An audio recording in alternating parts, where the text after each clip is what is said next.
Bom dia, amigos. São 5 horas da manhã aqui no Rio de Janeiro, do dia 23, sexta-feira. Como eu disse, vou ter que sair correndo. Tem uma solenidade no Palácio Duque de Caxias, que é a sede do Comando Militar do Leste, onde serão entregues medalha do Pacificador. Medalha do Pacificador é esta aqui que eu tenho. Tenho também a Ordem do Mérito Militar, que é a maior condecoração do Exército Brasileiro. Então, estou indo para prestigiar os meus amigos que vão receber essas preciosas honrarias. Temos muitas atualizações. Afundaram, finalmente, a última das balsas que transportava combustível em trens pelo Estreito de Kerch. Acredito que mais tarde, lá no Peter, vocês verão o resto das novidades. Mas aquilo que eu pude preparar nesta madrugada e aquilo que estava disponível, poucos ataques de drones, então estão aí para vocês. Um abraço e até amanhã, se Deus quiser. Hoje, sexta-feira 23, temos muitas e importantes atualizações. Um erro de cálculo do exército russo mostra o seu despreparo, sempre assustando pequenos contendores, como foi o caso da invasão da Transnistria na Moldávia, fez o exército perder sua capacidade de pensar objetivamente. Agora, diante de um exército poderoso e inabalável como o ucraniano, sua fragilidade vem à tona. Por um desses erros de cálculo, a ponte de Kerch, na Crimeia, que todo dia eu vejo amigos pedirem ou perguntarem quando é que ela vai ser bombardeada. Por um desses erros, ela não foi considerada tão importante, pois sendo fixa, os russos achavam que poderia ser bombardeada. Confiaram mais nas 4 balsas que faziam a travessia com vagões de trens, já que eram móveis, um alvo mais difícil. A Ucrânia já havia destruído 3 dessas 4 e ontem destruiu e afundou a última, carregada de trens com combustível, cujas chamas podem se ver a longas distâncias. Agora sim, privado de combustível, porque inclusive pelo leste, na região de Donbás, todas as ferrovias podem ser bombardeadas pela linha de frente. O último reduto e a última esperança era o Estreito de Kerch. Agora, a ponte pode ser finalmente bombardeada. Também ontem 4 importantes e distantes bases aéreas, como a de Murmansk, que mostramos, foram bombardeadas com 180 drones e muitos Sukhoi 35, Sukhoi 34 e até MiG-31, aqueles que disparam o temível míssil Kinzhal, também foram atacadas, causando incêndios poderosos. Então, pouco a pouco, a Ucrânia vai minando a capacidade russa de manter essa guerra terrível.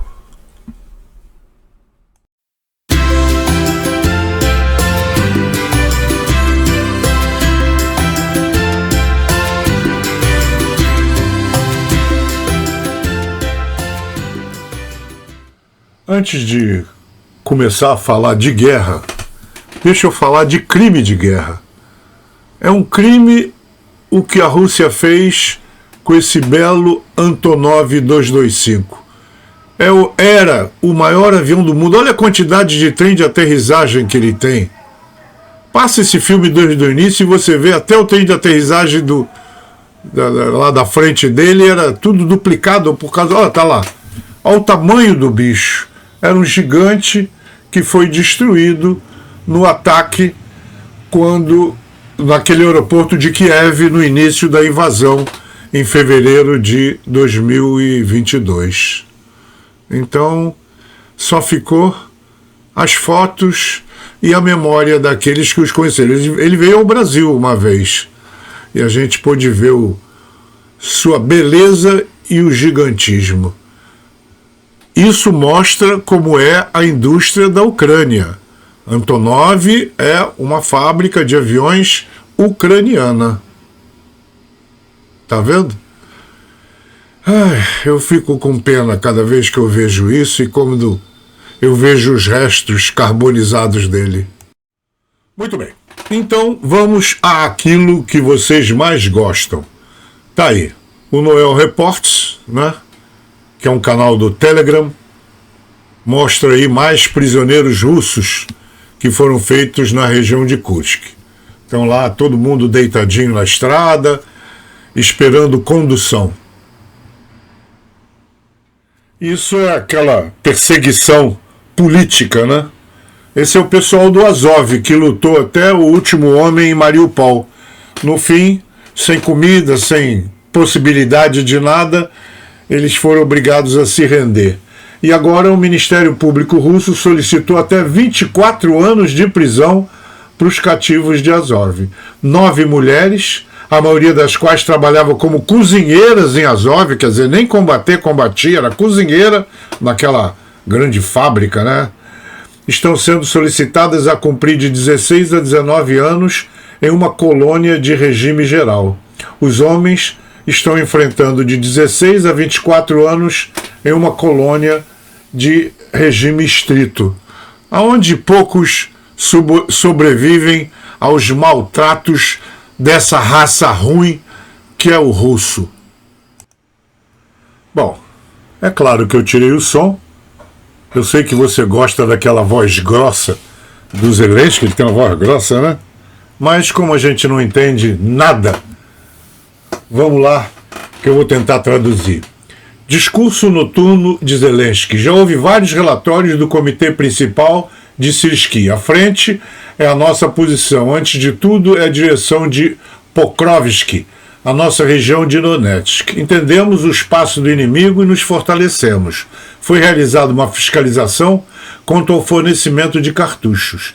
É muito importante que os parceiros cumpram efetivamente as suas obrigações. Para cada pacote, de acordo com todos os nossos acordos, isso é fundamental para a defesa.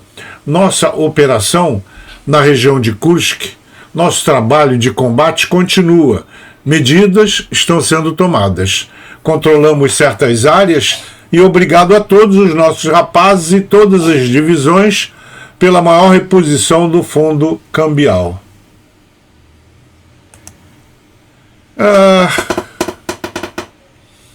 Eu não sei, não custa nada falar, porque, como eu disse, nós temos muitos amigos que não estão familiarizados com nomenclatura militar. Cartucho é como na artilharia nós chamamos o conjunto granada-propelente.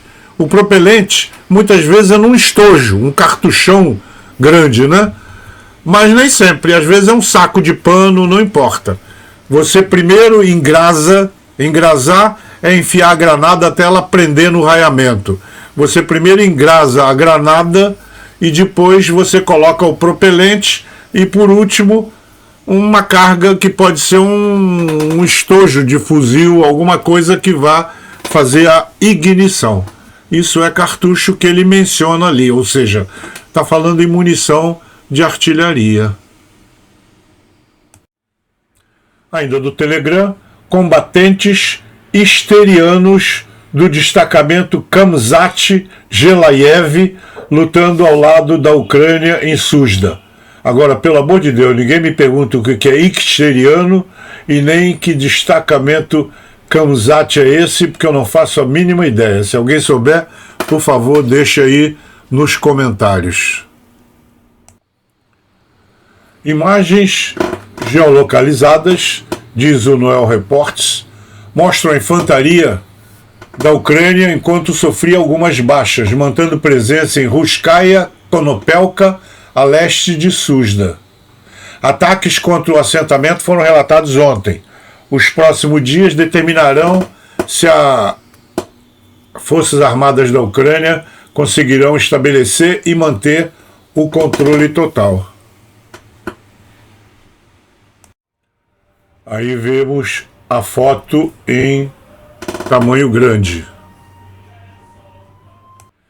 Segundo uma fonte russa, há relatos de confrontos no distrito de Klimovsk, em Briansk, perto da fronteira com a Bielorrússia. Eles afirmam que isso possivelmente envolve uma tentativa de violação por parte de um grupo de sabotagem ucraniano. Novas imagens de satélite do depósito de petróleo em Proletarsk, região de Rostov, mostram 14 unidades destruídas, 4 unidades parcialmente destruídas, 44 com status desconhecido e 16 que permanecem intactas. Continua a queimar. Moradores relataram que pelo menos 22 tanques já estavam em chamas. E a todo momento acontece uma explosão daquela sensacional, porque é petróleo, né? Já vimos filme várias vezes aí das belas explosões, e o calor e a temperatura do ambiente é tão grande que não tem jeito. Vai se espalhar até que o último combustível termine, né? Se esgote, se queime. Não é engraçado? Toda noite ele tira uma foto de como é que está lá o fogaréu lá no depósito de petróleo e diz: boa noite, nos vemos amanhã. Então, e o negócio não para, ele continua pegando fogo, e toda noite ele põe uma foto, né? Essa aí foi a de ontem, e boa noite, nos vemos amanhã. Claro, o fogo vai continuar ainda por muitos dias. Olha só o preço que a aventura putiniana está pagando. Quer dizer, quem vai pagar é o povo, né? O povo vai ficar passando fome, vai ficar na miséria por mais 10 ou 15 anos, dependendo de quem vai suceder o Putin, né? Se for um cara competente, como, por exemplo, o novo presidente da Argentina, aí é possível que as coisas melhorem. Mas se pega outro doido igual a ele, continua no buraco. Isso que a gente vê a todo momento, mais militares russos sendo feitos prisioneiros pelas forças armadas da Ucrânia. Então, é muito preso, e todo mundo tendo que ser carregado para a retaguarda. Isso é o que eu fiquei devendo de ontem, né? Que eu tive que preparar tudo muito cedo para poder ir lá para o Forte de Graguatá. E, inclusive, eu vou deixar o link. Vou deixar o link para, se alguém tiver interesse de ver como é que é. É uma cerimônia pequena, entrega de medalhas, desfile. É uma tropa pequena, porque é um quartel-general, é um QG, não é um batalhão, né? Mas, se tiverem curiosidade de ver como é que foi ontem de manhã, eu vou deixar o link na descrição desse vídeo. Então tá aí ontem como é que estava a situação no fronte. 604.140 mortos, né? Militares mortos, mais 1.130, quer dizer, 1.000 num dia. 1.130 num dia. De carros de combate blindados, 8.000... Não, tanques. Tanques de 8.529, mais 7 ontem. Blindados, 16.567. Blindados, inclusive, a Ucrânia tentou comprar o nosso Guarani, que é espetacular, em multiplataforma, serve de ambulância, serve de um monte de coisa, mas esse governo maluco que a gente tem não autorizou. Se fosse para a Rússia, ele vendia, mas para a Ucrânia, não. Então, ainda tem uns Roussetti, aí uns Lulete, aí não é Roussetti, é Lulete. Tem uns Lulete que aparecem aí todo dia para perturbar e xingar. Os caras não têm nem respeito. Mas vamos embora, isso aí não interessa, eu não gosto de política. Não gosto de política e não gosto de político, tá? E também não torço por nenhum time de futebol. Então vamos em diante. Sistema de artilharia, 17.262, mais 46 ontem. Aquele dispositivo múltiplo, lançador múltiplo de foguete, 1.166. Isso faz um estrago, amigo. Puxa, dependendo de quantas bocas ele tenha, quantos mísseis saem ao mesmo tempo, isso arrasa quarteirão. Sistemas antiaéreo, 931, mais 3 ontem. Tá ficando sem. A Rússia tá ficando sem. Aviões 367, helicópteros 328, drones 13 mil, praticamente 14 mil. míssil de cruzeiro 2.443, um ontem, navios e barcos 28, um submarino, veículos e caminhões de transporte e caminhões-tanques 23.280. Bota isso tudo na ponta do lápis para ver quanto é que custa uma guerra. 2.904 equipamentos especiais e mais 17 ontem. Olha quanto custa uma guerra, né? E o Putin continua queimando o dinheiro dele mesmo. Ontem já demos essa notícia, né? Drones atacaram o campo de aviação de Marinovka, na região russa de Volgogrado. Fontes locais relatam que os depósitos de munição no campo de aviação começaram a detonar e as pessoas estão sendo preparadas para evacuação. Os dados do firme sugerem que não apenas munição, mas também aeronaves pode estar queimando. Olha quantos aviões que tinham lá. Uma imagem de satélite de 19 de agosto mostrou cerca de 14 Sukhoi 24 e 15 Sukhoi 34 no local.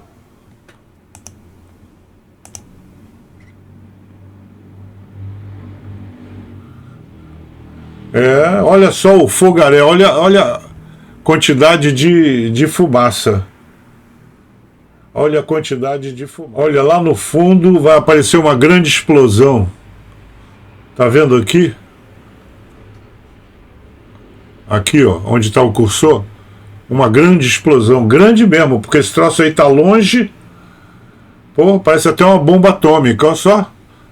Tem até cogumelo. Cogumelo é esse formato de uma grande explosão, né? De noite é assim que aparecia. Olha só, caramba, queimou muita coisa nessa base aérea, hein?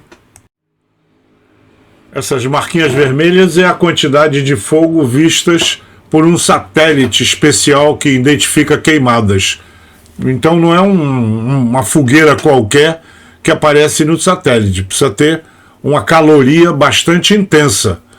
Então, olha que tem 4 focos nessa base aérea com aquele incêndio todo que a gente viu. Pô, tomara que tenha dado um big de um prejuízo lá pro Dr. Putin. Olha só, gente. A Marinha Ucraniana destruiu uma instalação inimiga de armazenamento de munição e combustível, supostamente localizada em Kimbuni Spit. Kimbuni é lá naquela ponta lá no Mar Negro. Caramba, devia ter muita munição, porque a quantidade de fumaça, né? Fumaça preta é mais borracha, plástico, essas coisas, né? Granadas é trinito tolueno, é explosão, não é fumaça preta, mas tem um incêndio e o incêndio pega todos os materiais, inclusive a própria construção, né, que era um prédio de alvenaria. Olha, é um bocado de fumaça, então isso aí também deve ser combustível. Barbaridade, se eu fosse gaúcho dizia barbaridade, tchê.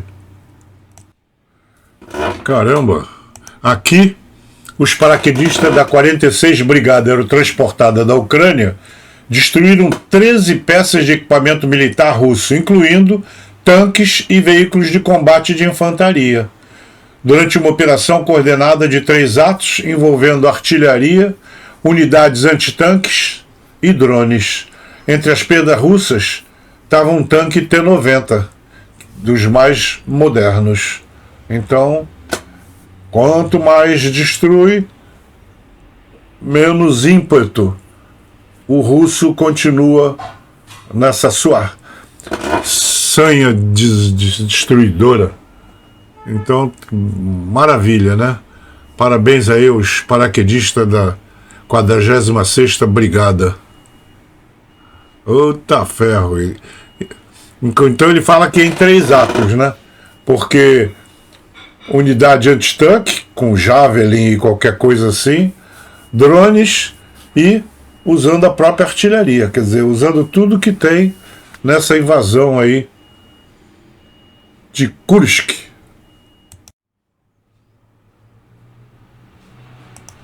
Olha que bacana. A inteligência ucraniana, HUR, hackeou a televisão russa e transmitiu a verdade sobre a guerra na Ucrânia. O vídeo foi ao ar 3 vezes no horário nobre em canais como Pervorazhk TV, Eurásia 360 e outros. Alguns dos canais visados, que fazem parte dos meios de comunicação social, propriedade do oligarca russo Komarov, cessaram temporariamente a transmissão. Aff, é isso aí, provando o próprio remédio. O povo vive na ilusão de que não está acontecendo nada. Então, chupa. Chupa.